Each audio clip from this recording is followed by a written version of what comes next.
A.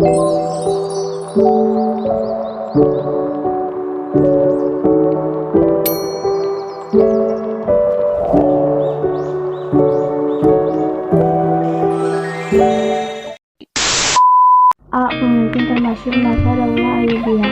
Daulah Ayyubiyah berdiri setelah Salahuddin Yusuf al-Ayyubi berhasil menaklukkan khalifah terakhir Daulah Fatimiyah. Selama kurang lebih 79 tahun berkuasa, Daulah Ayyubiyah dipimpin oleh seorang sultan adapun kesultanan Ayyubiyah menggunakan senjata segede berikut. 1. Salahuddin Yusuf al-Ayyubi 564 sampai 589 Masehi. 2. Malik al-Asy'ari 589 sampai 565 Hijriah atau 1193 sampai 1198 Masehi. 2. Malik al-Mansur Nasiruddin 595 sampai 596 Hijriah atau 1198 sampai 1200 Masehi. 4. Malik al-Adi Saifuddin 596 sampai 611 Hijriah atau 1200 sampai 1218 Masehi. 5. Malik al-Qami Muhammad 515 sampai 610 atau 1218 sampai 1238 Masehi. 6. Malik al-Adi Saifuddin 535 sampai 610 Hijriah atau 1238 sampai 1238 Masehi. 7. Malik al-Mu'in al-Ayyubi 637 sampai 637 Hijriah atau 1240 sampai 1249 Masehi. 8. Malik al-Mu'azzam Firasya 947 Hijriah atau 1249 sampai 1250 Masehi. 9. Malik al-Ashraf Muzaffaruddin 647 sampai 652 atau 1250 sampai 1252 Masehi. Tahukah kamu, dari 9 penguasa Ayyubiyah terdapat beberapa sultan paling menangis senjata memerintah. Mereka adalah Salahuddin Yusuf al-Ayyubi, Malik al-Adi Saifuddin, dan Malik al-Qami Nasiruddin. 1. Salahuddin Yusuf al-Ayyubi, nama lengkapnya Abu Muzaffar Yusuf bin Najmuddin bin Ayyub bin Sya'adi. Ia lahir tahun 532 Hijriah atau 1137 Masehi. Salahuddin dididik dengan baik dalam keluarga terhormat. Ia dapat menghafal Al-Quran pada usia 10 tahun.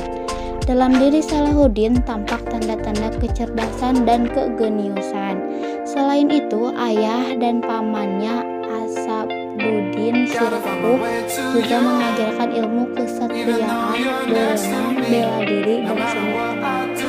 Salahuddin mendirikan Daulah Ayyubiyah yang bermadhab Sunni untuk menggantikan Daulah Fatimiyah yang bermadhab Syiah. Penamaan daulah yang berdiri tahun 1171 Masehi ini dinisbatkan pada kakeknya bernama Ayub. Setelah Salahuddin berhasil menguasai Mesir dan mendirikan Daulah Ayyubiyah, ia mengalami perubahan signifikan. Salahuddin wafat bertepatan hari Rabu 27 Syafar tahun 589 Hijriah dalam usia 57 tahun. Bahauddin bin Shaddad, penasihat utama sekaligus sekretaris Salahuddin, menuliskan mengenai hari-hari pada malam 27 Syafar, 12 hari setelah jatuh sakit, ia menjadi sangat lemah. Kepemimpinan Salahuddin al-Ayyubi. Salahuddin al-Ayyubi adalah pemimpin yang memperhatikan pendidikan dengan mendorong studi keagamaan. Semakin memerintah, Salahuddin mengeluarkan beberapa kebijakan berikut. 1. Memproklamasikan bahwa Mesir menyatu dengan pemerintah Abbasiyah di Baghdad sehingga rezim Fatimiyah berakhir di Kairo. 2. Mempertahankan lembaga ilmiah yang didirikan Daulah Fatimiyah namun mengubah orientasi keagamaan dari Syiah menjadi Sunni. 3. Memperkuat politik Islam dengan membentuk Kesultanan Islam di bawah satu komando. 4. Mendirikan beberapa madrasah yang menganut mazhab Syafi'i dan Maliki. 5. Mengganti qadhi atau hakim beraliran Syiah dengan Sunni. 6. Mengganti pegawai pemerintah yang melakukan korupsi. 7. Memecat pegawai yang bersekongkol dengan penjahat dan perampok. Pemerintah Saudi di masa itu tidak hanya terpusat di Mesir, ia membagi wilayah kekuasaan kepada saudara dan keturunannya sehingga muncul beberapa cabang daulah Ayyubiyah berikut. 1. Kesultanan Ayyubiyah Mesir. 2. Kesultanan Ayyubiyah Damaskus. 3. Kesultanan Ayyubiyah Aleppo. 4. Kesultanan Ayyubiyah Hama. 5. Kesultanan Ayyubiyah Homs. 6. Kesultanan Ayyubiyah Mayyataizin. 7. Kesultanan Ayyubiyah Sinjar. 8. Kesultanan Ayyubiyah Haifa. 9. Kesultanan Ayyubiyah Yaman. 10. Kesultanan Ayyubiyah Karak. D. Keperwiraan Salahuddin Al-Ayyubi.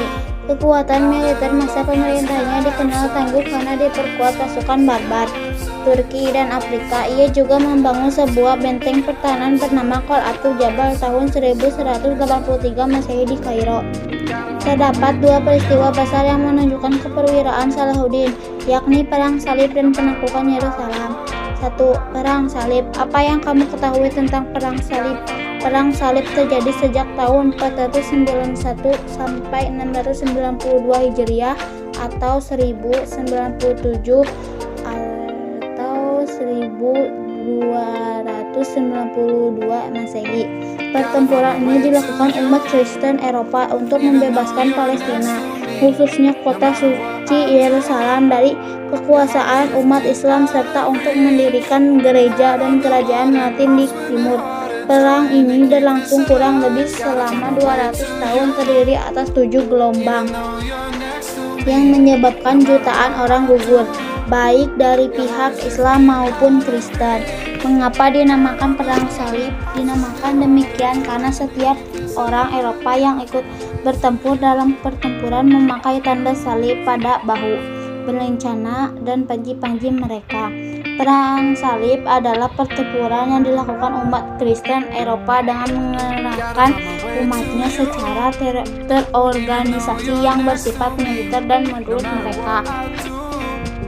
Perang Salib 4 merupakan perang salib pertama yang diadakan tanpa izin resmi dari Gereja Katolik dan menjadi contoh nyata yang memperbolehkan penguasa lain untuk secara individu menyerukan perang salib dalam ekspedisi berikutnya ke Tanah Suci. Sebenarnya perang salib bukan semata pertempuran agama, tetapi ada latar belakang lain yang mengaruhi sebagai berikut. A. Perebutan kekuasaan antara timur dan barat yang berlangsung sejak zaman Romawi di barat dan Persia, sekarang Iran, di timur, padahal dahulu Persia menganut agama Majusi. B. Agama Kristen berkembang pesat di Eropa setelah Paulus yang mengalihkan kiblatnya ke Roma dan menjauhkan dari ajaran aslinya di tempat kelahirannya di timur. Dengan masuknya Islam ke Eropa, orang Kristen mulai menggalang persatuan untuk menghadapi kekuatan Islam. 3. Di bidang perdagangan, Eropa bertekad mengambil alih pelabuhan-pelabuhan di Laut Tengah, sehingga mereka dapat menguasai perdagangan antara timur dan barat. Sebagian pembesar Eropa ingin menguasai tanah-tanah yang subur di negara timur. Untuk itu mereka memberikan peluang kepada budak-budak untuk memerdekakan diri dengan jalan ikut perang salib. Terakhir, para peziarah dari Eropa sering membuat kekacauan selama berada di Palestina. Mereka membawa obor dan pedang serta pasukan mengawal yang bersenjata lengkap sehingga sering menimbulkan kerusuhan. 2. Menaklukkan Yerusalem. Jauh sebelum Salahuddin berhasil menaklukkan Yerusalem, telah terjadi perebutan antara kaum muslimin dan Nasrani, yaitu masa Khalifah Umar bin Khattab. Saat itu Yerusalem di bawah tanggung jawab Uskup Sopronius sebagai perwakilan Bizantium dan kepala gereja Kristen Yerusalem. Ketika pasukan Islam di bawah kepemimpinan Khalid bin Walid dan Amir bin As mengepung kota suci tersebut, Sophonius menolak untuk menyerahkan Yerusalem kepada umat Islam, kecuali jika Umar bin Khattab yang datang langsung menerima penyerahan darinya. Mendengar kabar tersebut, Umar langsung berangkat dari Madinah menuju Yerusalem. Ketika di Yerusalem, Umar disambut oleh Sophonius yang benar-benar merasa kagum dengan Umar bin Khattab. Umar diajak mengelilingi Yerusalem, termasuk mengunjungi gereja makam suci. Menurut keyakinan Kristen, Nabi Isa alaihissalam dimakamkan di gereja ini. Ketika waktu sholat tiba, Sophonius mempersilahkan Umar untuk sholat di gereja.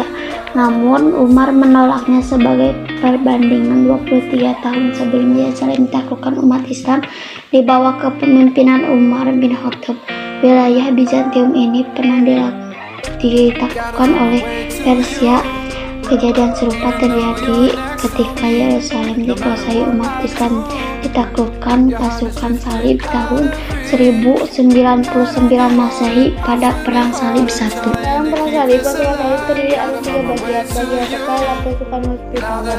Bagian tengah adalah batalion yang dipimpin Delphia yang juga membawa salib besar ke bagian lambang kerajaan. Bagian belakang adalah pasukan Ottoman Templar yang dipimpin bagian dari Ibrahim. Ketika berhasil merebut kembali Yerusalem tahun 1185 Masehi, Saladin memberi pengampunan kepada penduduk Nasrani untuk tinggal di kota itu. Setelah itu, Saladin kembali terlibat dalam pertempuran yang berkecamuk dengan 130 mil dari garis pantai.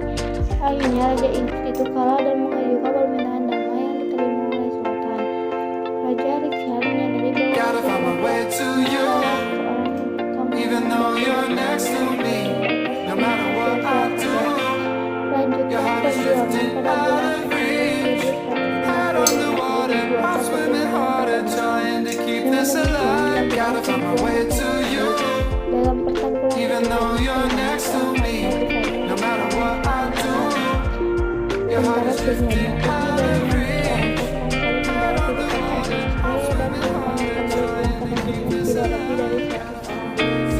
Dua, Malik Al-Adil Saifuddin. Nama lengkapnya Al-Malik Al-Adil Saifuddin Abu Bakar bin Ayub.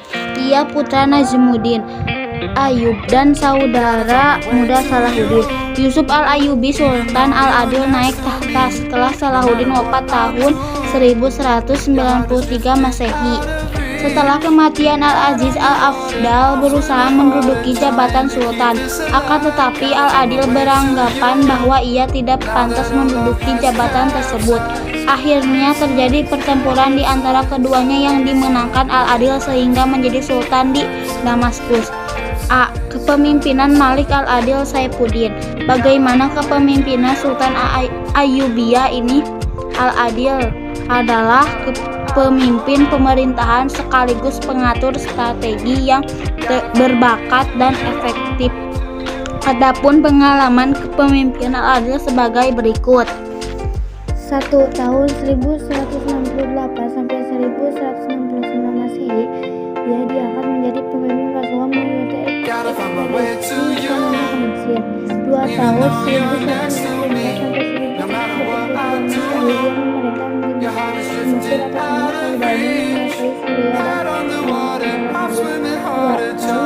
dikit. 4. Tahun 1183 sampai 1186 Masehi, ia menjadi gubernur di Aleppo. 5. Tahun 1186 sampai 1192 Masehi, ia kembali ke Mesir menghadapi tentara salib. Tahun 1192 sampai 1193 Masehi, ia menjadi gubernur wilayah Mesir. 7. Tahun 1193 Masehi, ia menggantikan Salahuddin. Ia juga menghadapi pemberontakan sekaligus perselisihan para saudaranya. Ia juga menjadi gubernur Syria dan Sultan Damaskus. 8. 2 dekade selanjutnya, wilayah Mesir dan Syria diperintah Salahuddin dengan bijaksana dan mendorong untuk menjalin hubungan baik dengan negara-negara salib. 9. Kembali berjuang melawan tentara salib meski di usia senja.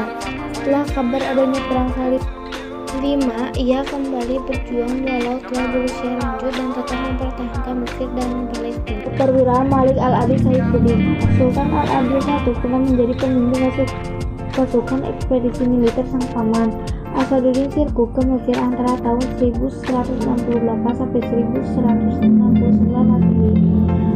Setelah Nuruddin Zaki wafat tahun 1174 Masehi, ia memerintah Mesir atas nama saudaranya Salahuddin. Tahun 1176 Masehi, ia berhasil memadamkan pemberontak orang-orang Kristen Koptik di Kiev, menangkis serangan pasukan Salib pada tahun 1186 sampai 1192 Masehi. Tahun 1192 sampai 1193 Masehi, ia menjadi gubernur di wilayah utara Mesir. Adapun keperwiraan dari Sultan Al-Adil berikut. 1. Pemimpin yang dapat mengatur strategi yang efektif. 2. Mampu menyediakan kebutuhan militer bagi Salahuddin. 3. Berhasil mengumpulkan sumber daya alam dan manusia. Sebagai Sultan Al-Adil berhasil mengonsolidasi sebagai besar wilayah Salahuddin. Ia memerintah wilayah Mesir dan Syria dengan kebijakan selama hampir 2 dekade. Tahun 1218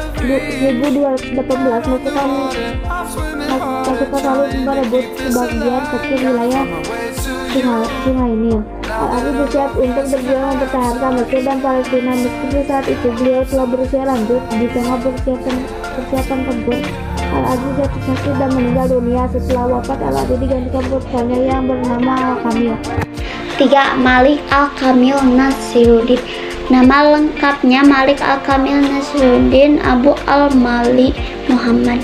Ia merupakan putra dari Malik Al-Adil Saifuddin. Ia turut melanjutkan perjuangan Salahuddin dan Al-Adil melawan tentara Salib. Tahun 1218 Masehi, Sultan Al-Kamil mempertahankan Damietta atau Dimyat dari serangan tentara Salib. Setahun kemudian, di bawah kepemimpinan saudaranya Al-Mu'azzam yang menjabat sebagai gubernur Suriah, berhasil memadamkan konspirasi orang-orang Kristen Koptik yang hendak merebut tatanya. A. Kepemimpinan Malik Al-Kamil Nasiruddin. Bagaimana kepemimpinan Sultan kelima Daulah Ayyubiyah ini? Sebagai penguasa, Al-Kamil memberikan perhatian penuh terhadap pembangunan dalam negeri. Program pemerintahannya yang cukup menonjol adalah membangun saluran irigasi dan membuka lahan pertanian serta menjalin hubungan perdagangan dengan Eropa. Ia dapat menjaga kerukunan hidup beragama antara orang Muslim dan Koptik Kristen. Pada masa itu, tentara Salib masih berkuasa sampai tahun 1244 Masehi. Keperwiraan Malik Al-Kamil. Bulan Februari 1239 Masehi, Al-Kamil menyepakati perdamaian selama 10 tahun dengan Frederick II. Isi dari perjanjian damai tersebut sebagai berikut. 1. Ia mengembalikan Yerusalem dan kota suci lainnya kepada pasukan Salib. 2. Kaum muslimin dan Yahudi dilarang memasuki kota itu kecuali di sekitar Masjidil Aqsa dan Masjid Umar. Perjanjian itu banyak ditentang kaum muslimin dan kaum Kristen. Hal itu menyebabkan Al-Kamil hingga pada tahun 1238 Masehi, Al-Kamil meninggal dunia dan digantikan Sultan Al-Adil. Adapun beberapa peristiwa penting yang terjadi selama Al-Kamil berkuasa sebagai berikut. 1. Menjadi sultan menggantikan ayahnya yang wafat pada tahun 1218 Masehi. 2. Tahun 1219 Masehi, Dimyati jatuh ke tangan kaum Kristen. 3. Membangun kembali tembok di Yerusalem yang dirobohkan Al-Mu'azzam. 4. Mengembalikan salib asli yang dahulu terpasang di kubah Baitul Maqdis kepada kaum Kristen. So out the door and your pockets can find it no more. It's just you and me, and there's nothing I can do. I'm stuck with you,